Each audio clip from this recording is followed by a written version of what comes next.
کیا بنے گا بندے تو سوچ آخرت کی تو رمضان کا یہ مبارک مہینہ چل رہا ہے اور میں آپ کو بتاتا چلوں کہ اسلام کے جو 5 رکن ہیں ان میں جو تیسرا رکن ہے، پہلا توحید، دوسرا نماز اور تیسرا رکن جس کو ہم زکوٰۃ کہتے ہیں، اس پر میں آپ حضرات کے سامنے کچھ باتیں رکھنا چاہتا ہوں کہ زکوٰۃ یہ ہے کیا چیز، زکوٰۃ کی فضیلت کیا ہے، اس کی اہمیت کیا ہے اور دینے کا طریقہ کیا ہے، نصاب کیا ہے اور نہ دینے کا انجام پھر کیا ہوگا۔ تو سب سے پہلی بات تو آپ یہ سمجھیں کہ زکوٰۃ یہ ہے کیا چیز۔ یہ اللہ رب العزت کی طرف سے ایک متعین کیا ہوا، مقرر کیا ہوا، ایک فکس کیا ہوا حق ہے۔ اگر آپ زکوٰۃ کی رقم کسی غریب کو دیتے ہیں تو آپ اس پر کچھ بھی احسان نہیں کرتے، کیونکہ یہ اللہ کا بنایا ہوا حق ہے۔ اگر آپ مال و دولت کما رہے ہیں تو یہ بھی اللہ کا دیا ہوا مال ہے۔ اپنی قابلیت، اپنی صلاحیت اور اپنی ٹیلنٹ سے یہ مال ہمارے پاس نہیں آیا، بلکہ یہ اللہ کا بنایا ہوا نظام ہے کہ اللہ نے کسی کو غریب بنایا، کسی کو امیر بنایا، کسی کو دکاندار بنایا، کسی کو خریدار بنایا، کوئی محل میں رہ رہا ہے، کوئی جھوپڑی میں رہ رہا ہے۔ یہ تو اللہ کا بنایا ہوا نظام ہے۔ اگر اس نظام کے تحت اللہ نے آپ کو غنی بنا دیا، اللہ نے آپ کو مالدار بنا دیا، تو اسی رب نے، اسی اللہ نے ہمیں اور آپ کو حکم دیا کہ اپنے مال میں 2.5% 40واں حصہ اللہ کی راہ میں وقف کرو، وہ ہمارے مال میں حق ہے۔ سورہ زاریات کے اندر اللہ تبارک و تعالیٰ نے ارشاد فرمایا وَفِي أَمْوَالِهِمْ حَقٌّ لِلسَّائِلِ وَالْمَحْرُومِ۔ اللہ فرماتے ہیں کہ میرے نیک بندوں کے مال میں مانگنے والے فقیر، غریب، ضرورت مند، ان کا حق ہے۔ تو اللہ نے کیا فرمایا کہ یہ حق ہے۔ تو اس سے پتا چلا کہ اگر آپ زکوٰۃ کی رقم کسی غریب، محتاج، ضرورت مندوں کو آپ دیتے ہیں تو آپ یہ مت سمجھیں کہ میں نے اس پر احسان کر دیا، بلکہ آپ یہ سمجھیں کہ آپ نے غریبوں کا حق واپس دے دیا، کیونکہ اللہ نے کہا وَفِي أَمْوَالِهِمْ حَقٌّ لِلسَّائِلِ وَالْمَحْرُومِ، کہ آپ نے ضرورت مندوں کا مال واپس، اس کا جو حق بنتا تھا آپ کے مال میں، وہ حق آپ نے واپس کر دیا۔ اسی حق کی بنیاد پر اگر کوئی زکوٰۃ نہیں نکالتا تو کل قیامت کے دن اس کو سزا ملے گی۔ تو اس سے پتا چلا کہ جو مال ہم غریب کو دیتے یہ ان کا حق تھا، ہم نے دے دیا، ہمیں احسان جتلانے کا کوئی حق نہیں بنتا۔ اب سوال پیدا ہوتا ہے کہ ہم تو بہت ساری چیزوں میں ٹیکس دیتے ہیں، تو پھر ہم زکوٰۃ کیوں دیں؟ تو دیکھو یہ ہمارے ملک کے قانون اور دستور کی روشنی میں ہم ٹیکس باندھتے ہیں، کیونکہ ہم اپنے ملک سے بہت ساری چیزوں سے فائدہ اٹھا رہے ہوتے ہیں، اس بنیاد پر ہمارے اوپر ٹیکس لگتا ہے۔ لیکن ٹیکس کا شریعت سے، اسلام سے کوئی تعلق نہیں ہے، اور زکوٰۃ یہ ٹیکس نہیں ہے، بلکہ یہ زکوٰۃ اللہ کا ہم پر بہت بڑا احسان ہے کہ اس نے ہمارے مال کو پاک کرنے کا ایک ذریعہ بنا دیا، اور اپنے آپ کو پاک کرنے کا، مال کی حرص، مال کی محبت، مال کی لالچ سے پاک کرنے کے لیے اللہ نے ہمیں زکوٰۃ کا حکم دے دیا۔ لیکن وہ رب کتنا کریم ہے، کتنا مہربان ہے کہ اس نے صرف ہمیں 2.5% دینے کا حکم دیا، حالانکہ سارا مال اسی کا دیا ہوا ہے۔ اگر رب یہ کہہ دیتا کہ سارے 97% میری راہ میں خرچ کرو اور صرف 2.5% اپنے پاس رکھو، پھر بھی ہمیں اعتراض کا کوئی حق نہیں بنتا تھا۔ کیوں؟ اس لیے کہ سارا کا سارا مال اللہ کا دیا ہوا ہے۔ لیکن اللہ پاک کریم ذات ہے، اللہ ہماری کمزوری کو دیکھتے ہوئے مال کی محبت کو دیکھتے ہوئے، مال کی ضرورتوں کو دیکھتے ہوئے اللہ نے کہا کہ صرف 2.5% میری راہ میں خرچ کرو اور باقی مال سب اپنے پاس رکھ لو۔ یہ اللہ کا بنایا ہوا نظام ہے، یہ زکوٰۃ ہے۔ اللہ کے نبی صلی اللہ علیہ وسلم پر زکوٰۃ کا حکم مکی دور میں ہی نازل ہو گیا تھا۔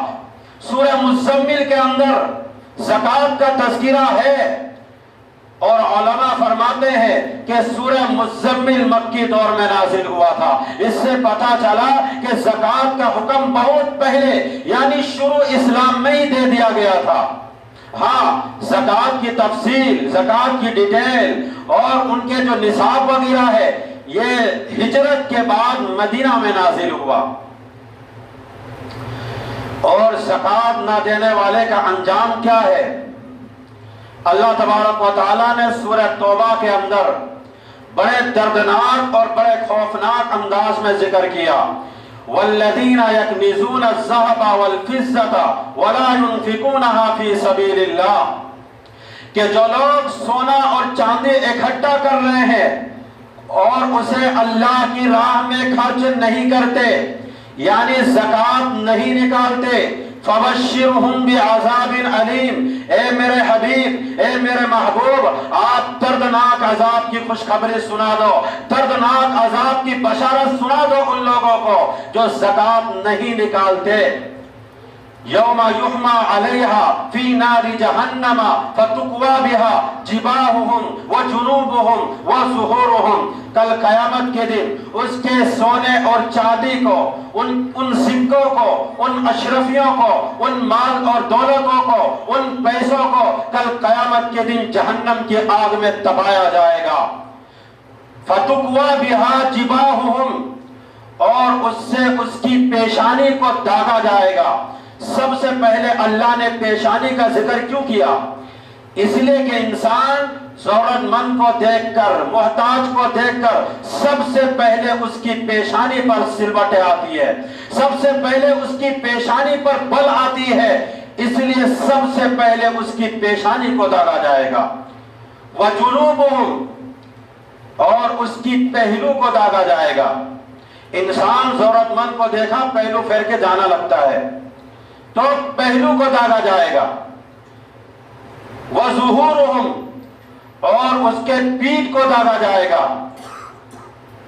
ضرورت مند کو دیکھا، محتاج کو دیکھا، زکوٰۃ کے حقدار کو دیکھا، زکوٰۃ کے مستحق کو دیکھا، پیٹھ پھیر کے جانا شروع کر دیا، تو سب سے پہلے اس کی پیشانی کو داغا جائے گا، پھر پہلو کو داغا جائے گا، پھر اس کے بعد اس کے پیٹھ کو داغا جائے گا، اور کہا جائے گا ھذا ما کنزتم لانفسکم فذوقوا ما کنتم تکنزون، یہی وہ مال و دولت ہے جس کو تم دنیا میں اکٹھا کرتے تھے، اس کی عذاب کا مزہ چکھو، لو عذاب کا مزہ چکھ لو۔ آپ حضرات کے سامنے میں ایک حدیث پیش کرتا ہوں جو صحیح بخاری اور صحیح مسلم کی متفق علیہ روایت ہے۔ متفق علیہ کا مطلب ہوتا ہے اس حدیث کے اندر کسی بھی علماء کا کوئی اختلاف نہیں ہے۔ اللہ کے نبی صلی اللہ علیہ وسلم ارشاد فرماتے ہیں، من آتاہ اللہ مالا، جس کو اللہ نے مال دیا، فلم یؤدی زکاتہ، پھر وہ اس کی زکات نہیں نکالتے، مسل لہ مالہ یوم القیامہ، کل قیامت کے دن اس کا مال ایک اژدہا اور گندے سانپ کی شکل میں آئے گا، جو بہت خطرناک قسم کی سانپ ہے، جو بہت زہریلا ہے، وَلَهُ زَبِيبَتَانِ، اور اس کے سر پر 2 کالے دھبے، 2 کالے سیاہ نقطے ہوں گے، جو اس کی پہچان ہوتی ہے کہ یہ بڑا خطرناک اور بہت زہریلا سانپ ہے۔ یطوقہ یوم القیامہ، کل قیامت کے دن وہ سانپ انسان کی گردن میں لپٹ جائے گا اور اسے ڈسے گا اور کہے گا انا مال، میں تیرا مال ہوں، انا کنز، میں تیرا خزانہ ہوں، جو تم دنیا میں اکٹھا کیا کرتے تھے۔ اس کے بعد اللہ کے نبی صلی اللہ علیہ وسلم نے سورہ آل عمران کی آیت تلاوت فرمائی، وَلَا يَحْسَبَنَّ الَّذِينَ يَبْخَلُونَ بِمَا آتَاهُمُ اللَّهُ مِنْ فَضْلِهِ هُوَ خَيْرًا لَهُمْ، جو لوگ بخیلی کرتے ہیں، اپنے مال کی صحیح زکوٰۃ نہیں نکالتے، وہ یہ نہ سمجھے کہ وہ اچھا کر رہے ہیں، میں بڑا عقل مند ہوں، میں بڑا سمجھدار ہوں، میں بڑا ہوشیار ہوں۔ جو لوگ زکوٰۃ نکالتے ہیں، یہ سال بھر محنت کرتے ہیں اور رمضان آتا ہے اپنے مال کو پانی کی طرح غریبوں میں تقسیم کر دیتا ہے، یہ بیوقوف لوگ ہیں۔ اللہ فرماتے ہیں یہ بیوقوف نہیں، بل ہوا شر لہم، بلکہ جو زکوٰۃ نہیں نکالتے وہ بیوقوف ہیں، وہ گناہگار ہیں، وہ ناسمجھ ہے کہ دنیا کی چند دنوں کی محبت میں آ کر، مال کی محبت میں آ کر وہ اللہ کے حکم کو ٹھکرا رہا ہے، اور زکوٰۃ جو اسلام کا تیسرا رکن ہے وہ اس رکن کو چھوڑ کر مال کو دل میں جگہ دیے ہوا ہے۔ بلکہ اللہ فرماتے ہیں یہ لوگ غلط ہیں جو زکوٰۃ نہیں نکالتے۔ تو یہ گنتی کی دنیا ہے، انسان سمجھتا ہے کہ اگر میں نے 100 میں 2.5 روپیہ دے دیا تو 2.5% کم ہو جائے گا۔ تو یاد رکھو گنتی ہی سب چیز نہیں ہے، آپ کا یہ جو 2.5% جا رہا ہے اگر رب نے چاہا تو یہ 250% بن کر واپس آئے گا، لیکن آپ نے اگر یہ 2.5% نہیں دیا تو آپ کا کئی گنا نقصان ہو جائے گا۔ شریعت نے جس کو برکت کہا، برکت ایک ایسی چیز ہے جس کو گنتی میں اور شمار میں ہم نہیں لا سکتے۔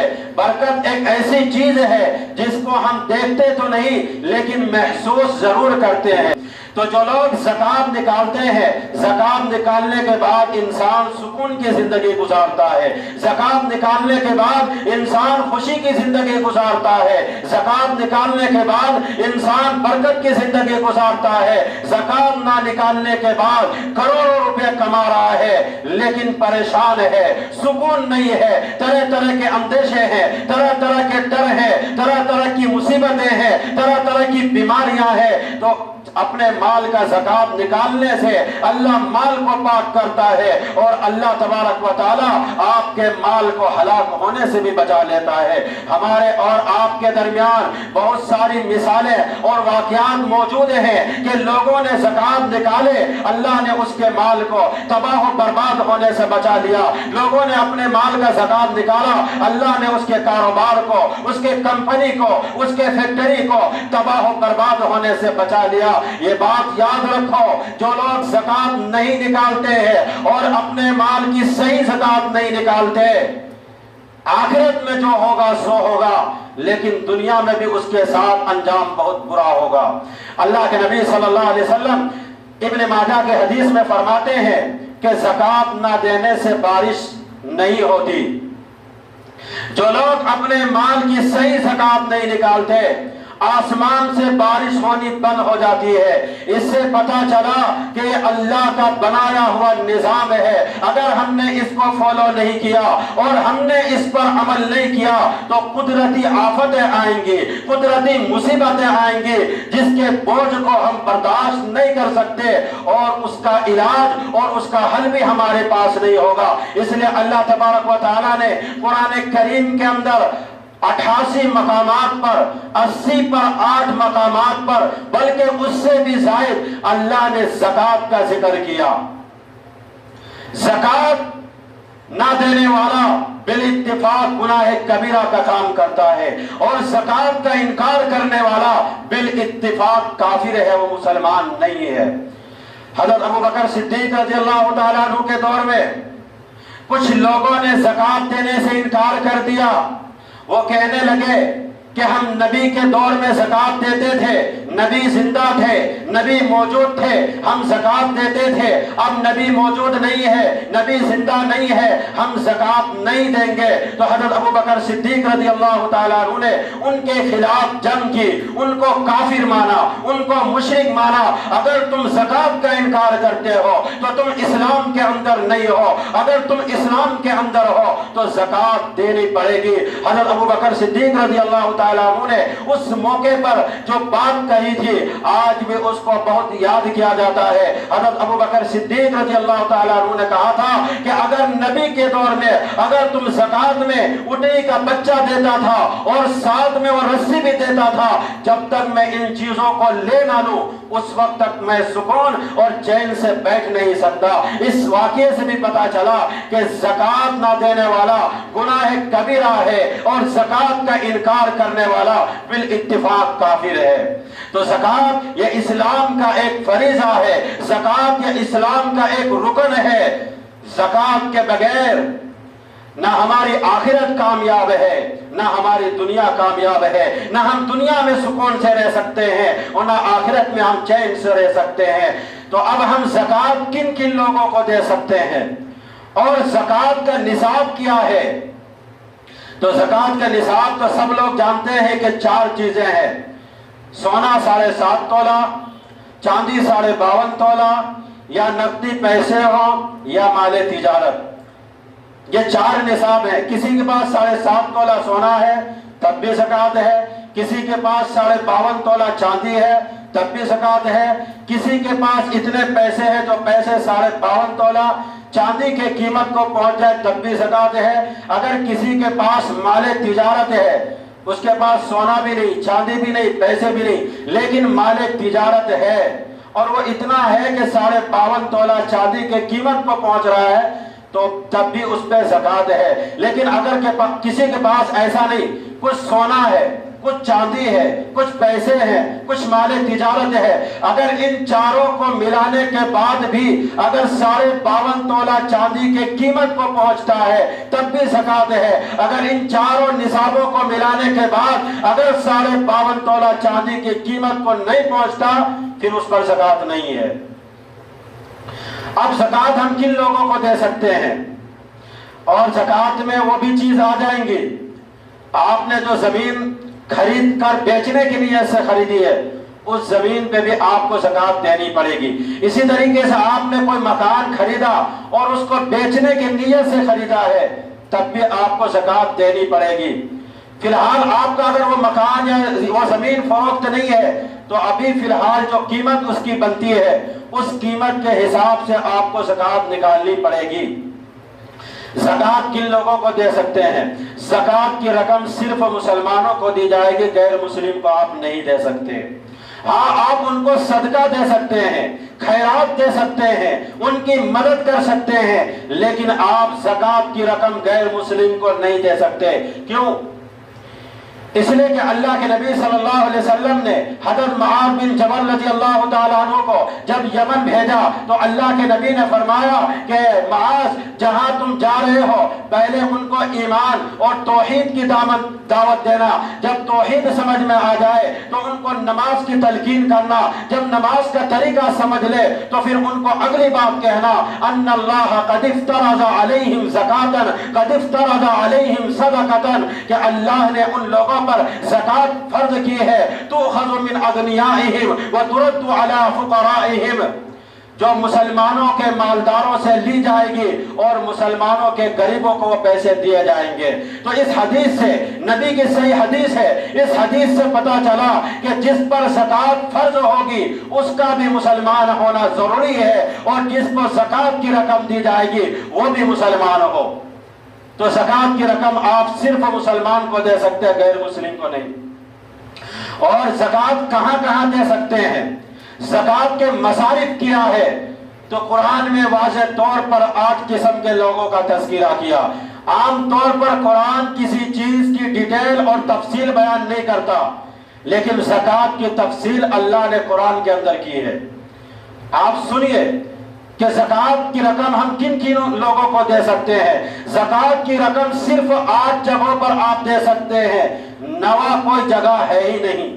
اگر کوئی نوا جگہ اپنی طرف سے تلاش کر کے وہ خرچ کر رہا ہے زکات کی رقم تو اس کی زکات ادا نہیں ہوگی۔ قرآن نے فرمایا انما الصدقات للفقراء والمساکین والعاملین علیہا والمؤلفۃ قلوبہم وفی الرقاب والغارمین وفی سبیل اللہ وابن السبیل۔ یہ 8 قسم کے لوگ ہیں۔ یہ 8 جگہ ہیں جہاں آپ زکات کی رقم دے سکتے ہیں، 9 کوئی جگہ نہیں ہے۔ پہلا فقیر ہے، جو مانگنے والے ہیں، فقیر کہتے ہیں مانگنے والے کو، ضرورت مند، محتاج، آپ ان کو زکات کی رقم دے سکتے ہیں۔ مسکین کو آپ دے سکتے ہیں، یہ بھی ضرورت مند، محتاج اور فقیر ہوتا ہے، لیکن فقیر اور مسکین میں فرق اتنا ہوتا ہے کہ فقیر مانگتا ہے اور مسکین کسی کے سامنے ہاتھ نہیں پھیلاتا۔ مسکین وہ عزت دار لوگ ہوتے ہیں جو کسی کے در پہ ہاتھ نہیں پھیلاتے۔ تو اللہ فرما رہے ہیں کہ مانگنے والے کو، اور جو مسکین ہے اور جو بیچارے ضرورت مند ہے، جو مارے شرم کے، مارے عزت کے وہ کسی کے در پہ ہاتھ نہیں پھیلاتا، آپ ان کو زکات کی رقم دو۔ اور یہ جو مسکین ہے دوسرے قسم کی، صحیح معنی میں زکات کے حقدار یہی ہے، کیونکہ آج جو فقیر لوگ ہیں عام طور پر انہوں نے اس کو اپنا دھندا اور کاروبار سمجھ لیا۔ میں سب پہ نہیں حکم لگاتا، اس میں مانگنے والوں میں کچھ غریب ہیں ضرور ہے، لیکن کچھ لوگوں نے اس کو دھندا بنا لیا۔ تیسرا قسم والعاملین، جو اسلامی حکومت کی طرف سے زکات کے پیسے وصول کرنے کے لیے متعین کیا ہو، ان کی اجرت، ان کی تنخواہ زکات کے رقم سے دی جائے گی۔ اب یہاں پر جو بہت سے لوگوں نے مجھ سے بھی پوچھا کہ جو مدرسے کے سفیر آتے ہیں وہ آدھا پیسہ اس میں کٹ کرتے ہیں، 500 میں 250 اپنے پاس رکھ لیتے ہیں، تو آپ ان چیزوں کے پیچھے نہ پڑے، کیونکہ مدرسے والوں نے ان کو زکات کی رقم وصول کرنے کے لیے متعین کیا، تو کیا ان کو تنخواہ اپنے گھر سے وہ دیں گے؟ نہیں، بلکہ والعاملین قرآن کہہ رہا ہے کہ زکات کی رقم وصول کرنے والوں کی جو تنخواہ ہوگی وہ زکات ہی کی رقم سے دی جائے گی۔ اس لیے آج کے بعد اس سلسلے میں کوئی اعتراض نہ کرے۔ اگر کسی کو زیادہ اعتراض ہے تو آپ کا یہ شہر ہے، بغل میں بہت سارے قریہ ہے، وہ سارے زکات آپ وصول کریں اور کسی مدرسے میں دے دیں فری، کہ کوئی آپ میں سے تیار نہیں ہوگا۔ کیوں؟ فری کے کام کون کرے گا؟ تو کیا جو سفیر مدرسے کے آتے ہیں وہ اتنا گھر میں بیکار بیٹھے ہوئے ہیں کہ وہ زکات کی رقم وصول کرے، بیوی بچوں کو چھوڑے اور مدرسہ میں یوں ہی اللہ کے نام پر دے دے؟ تو آپ بھی یہ کام کر سکتے ہیں۔ تو اللہ نے کیا کہا قرآن میں؟ والعاملین، زکات کے پیسے وصول کرنے والوں کو ان کی تنخواہ، ان کی اجرت زکات کے پیسے سے دی جائے گی۔ اس لیے آپ دل کھول کر آپ زکات کے پیسے سفیروں کو دیں۔ اور چوتھا ہے وفی الرقاب، آپ غلام کو زکات دے سکتے ہیں۔ پہلے زمانے میں غلام تھا تو آپ نبی کے زمانے میں لوگ زکات کی رقم دے کر غلام آزاد کر دیتے تھے۔ اب چونکہ اس زمانے میں غلام نہیں ہے، لیکن بہت سارے ہمارے مسلمان بھائی ایسے جیلوں کے اندر ہیں جو بے قصور ہے، جھوٹے الزامات، جھوٹے کیس کی وجہ سے ان کو پھنسا دیا گیا اور پیسے نہ ہونے کی وجہ سے وہ جیل سے اب تک نکل نہیں پا رہے ہیں، تو آپ زکات کی رقم دے کر ان کی رہا کرا سکتے ہیں۔ آگے ہے والغارمین، جو مخروج ہے، قرض میں دبے ہوئے ہیں، کسی ضرورت کی وجہ سے اس نے کسی سے قرض لیا، اب وہ خود محتاج ہے، خود ضرورت مند ہے، اور وہ کہاں سے لا کر وہ زکات جس سے قرض لیا اس کو دے؟ اب وہ لوگ ان کے گھر میں آتے ہیں، ان کو پریشان کر رہے ہیں، یہ تو خود محتاج ہے۔ اگر یہ محتاج نہ ہوتا تو آپ سے قرضہ کیوں لیتا؟ مجبوری میں قرضہ لیا، اگر وہ دے نہیں پا رہا ہے تو آپ زکات کی رقم ان کو دیں تاکہ وہ قرضہ وصول کر سکے اور قرض دار کو قرضہ واپس دے سکے۔ اور ساتواں ہے والغارمین وفی سبیل اللہ، اللہ کی راہ میں جہاد فی سبیل اللہ، کفار اور مشرکین کے درمیان اسلام کے لیے جہاد ہو رہا ہو، دین کے لیے جہاد ہو رہا ہو، وہاں آپ زکات کی رقم دے سکتے ہیں۔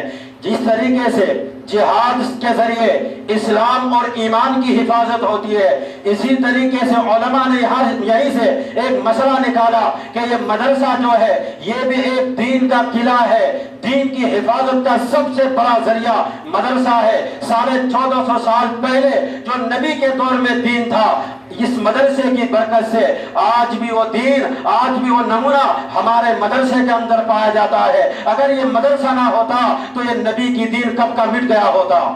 یہ جو علماء، حفاظ اور بڑے بڑے اکابر نکل کر کے آتے ہیں وہ انہی مدرسوں کا صدقہ ہے۔ اگر آپ نے ان مدرسوں کو زکات کے ذریعے اور دوسرے ذریعے سے آپ نے امداد نہ کی تو دین ایمان بھی مٹ سکتا ہے، آپ کے بچے یہود و نصارہ بن سکتے ہیں، اس لیے آپ زکات کی رقم مدرسے میں بھی خاص طور پر دیں۔ اور 8واں مصرف ہے وابن السبیل، جو مسافر ہے، گھر میں تو بڑا مالدار ہے لیکن سفر میں گیا، پیسہ چوری ہو گیا، بٹوا کٹ گیا یا کسی حساب سے پیسہ گر گیا، اب ان کے پاس پیسے نہیں کہ واپس گھر آ سکے، تو آپ اس مسافر کو جو مالدار ہے لیکن سفر میں ابھی وہ غریب ہے، اس لیے آپ ان کو بھی زکات کی رقم دے سکتے ہیں، آپ کی زکات ادا ہو جائے گی۔ یہ 8 مصرف ہے، 9 کوئی مصرف نہیں ہے۔ آپ ان جگہوں پر خاص طور پر زکات کے پیسے دیں، تب آپ کی زکات ادا ہو